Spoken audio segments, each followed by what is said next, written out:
So friends, we are discussing the exam questions from the DNB. So this is the part 3 of the lecture. We are discussing only the important points. So let's discuss the first question, that is the motor neuron disease. Motor neuron disease. The most common type of motor neuron disease is the amyotrophic lateral sclerosis.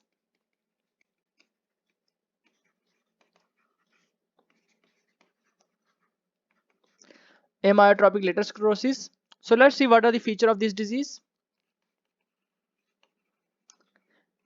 This disease affects the motor unit of the muscle. So there will be motor weakness. There will be motor weakness. But few things you have to remember about this, that the eye muscles is not involved in this condition. Eye muscles is intact, eye muscles are spared, and even higher mental functions are intact, like speech, orientation is intact, higher mental functions are intact, and even bowel and bladder function is also intact. Bowel and bladder function is also intact.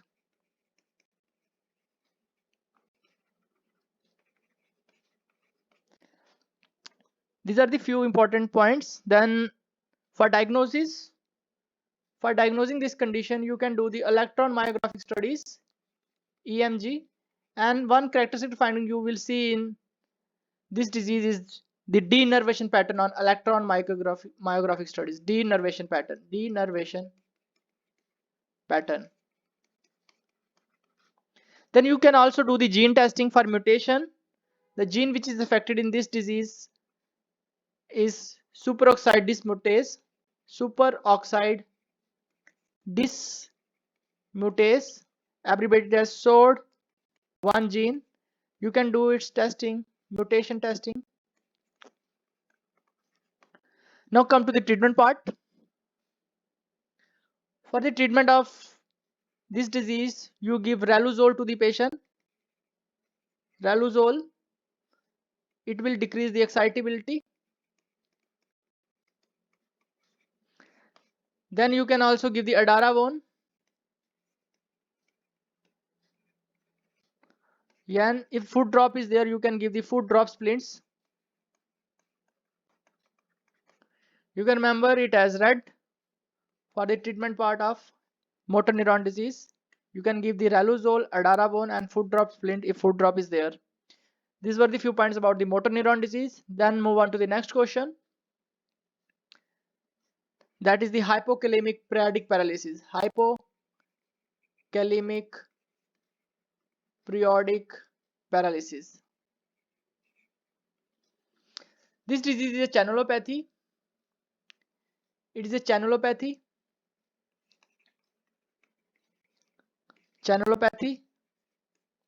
And it is of two types. Before that, it is an autosomal dominant condition. Hypokalemic periodic paralysis is an autosomal dominant condition. And there are two types of hypokalemic periodic paralysis. We have the type 1 and type 2. And type 1 is more common than type 2. And type 1 is because of the calcium channel defect, and the gene which is affected is CALCL1A3 gene in type 1 hypokalemic periodic paralysis. While in type 2, the gene which is affected is sodium channel genes, SCN4A. This channel is affected in type 2 hypokalemic periodic paralysis. Now see the features. This disease usually seen after carbohydrate rich meal. Whenever you have more carb, there will be release of insulin, and insulin will move the potassium inside the cell, so there will be hypokalemia, and there will be episodic weakness. Whenever the patient takes the meal, he has the weakness, that is the episodic weakness. This feature you have to remember for hypokalemic periodic paralysis. Then about the diagnosis, in ECG you will find the features of hypokalemia. like this. Suppose this is the ECG, this is the P wave, and this is the QRS, and this is the ST segment depression. You will find ST segment depression will be there. Then you will find the T wave inversion. You will find the T wave inversion.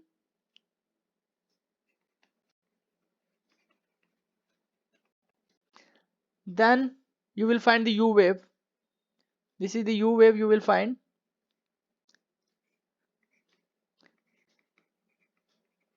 So these are the features you see in a patient with hypokalemic periodic paralysis, that is the ST segment depression, T wave inversion, and the prominent U wave. Prominent U wave. So for the treatment of this patient, one more investigation you can do is the electron myographic study. Electron myographic study. In the electron myographic study, suppose this is a muscle, and whenever this muscle is electrically stimulated, you will find there is electrical activity in the muscle like this.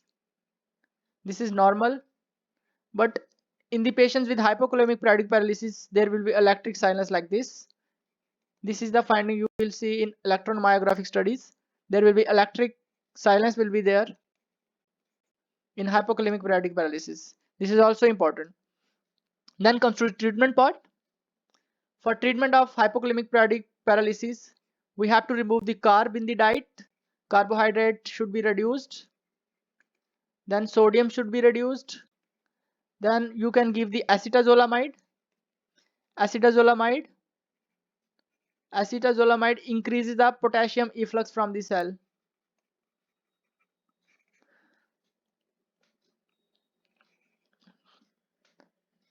Then you can also give potassium chloride during the attack. Potassium chloride. So these are the important points about the hypokalemic periodic paralysis.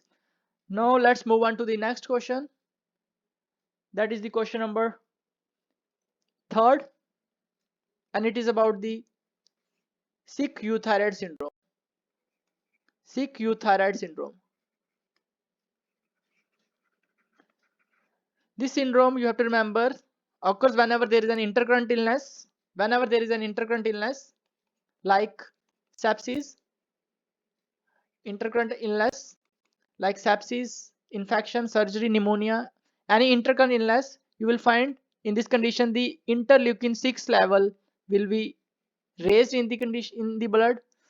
In sick euthyroid syndrome, what happens in this disease? There is failure of conversion of T4 to T3. T4 to T3 does not able to convert to T3. T4 does not able to convert to T3, and there will be fall in the level of T3. Also, reverse T3 will increase in this condition. Reverse T3 will increase, while T4 and TSH usually remain normal. Then one more thing is that for the treatment of this patient, we will not give any thyroid hormones like T3, T4. We don't give it. We just treat the underlying condition of the patient, underlying sepsis. For sepsis, we will give the antibiotic, underlying infection, underlying stress. We will treat it because it occurs because of the underlying intercurrent illness. We have to treat that. So underlying condition we have to treat. Then we have to exclude the hypothyroidism in such patient. Exclude hypothyroidism. Then this is about the sick euthyroid syndrome. Now let's move on to the fourth question. Fourth question, that is the classification of seizures. Classification of seizures. So seizures are classified as, we have the focal seizures, and then we have the generalized seizures, and then we have the seizures of unknown onset.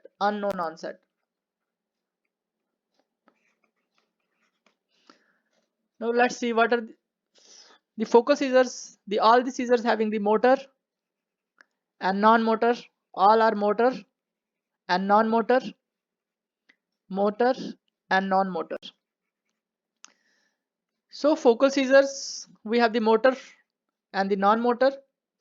Then focal seizure can also be with intact awareness, with intact awareness, and then with impaired awareness, with impaired awareness. Then general seizures, the motor part is having the tonic-clonic. We have the tonic-clonic. Then we have the atonic seizures, and then we have the myoclonic seizures. Myoclonic seizures. While in the non-motor part, we have the absence seizures. Absence seizures. Absence seizures. Absence seizures. Then in the seizure of unknown sets, we have the unknown onset, we have the motor seizure, we have the non-motor seizure, and then we have the seizures which are unclassified. Unclassified seizures. This is about the classification of the seizures. Now let's move on to the fifth question, that is the Ann Arbor classification of Hodgkin's lymphoma. Ann Arbor classification of Hodgkin's lymphoma. This is the fifth question, that's the last question. Ann Arbor classification.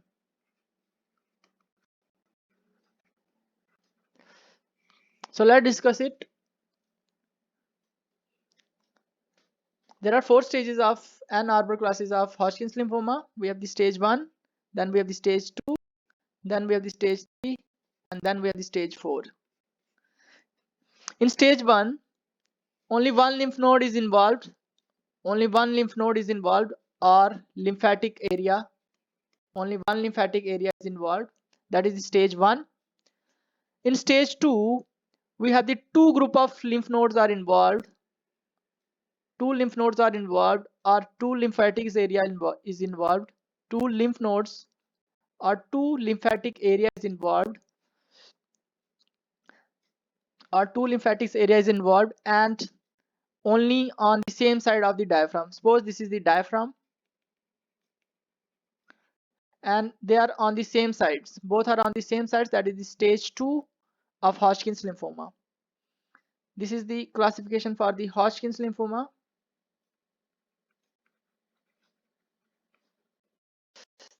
Then in stage 3,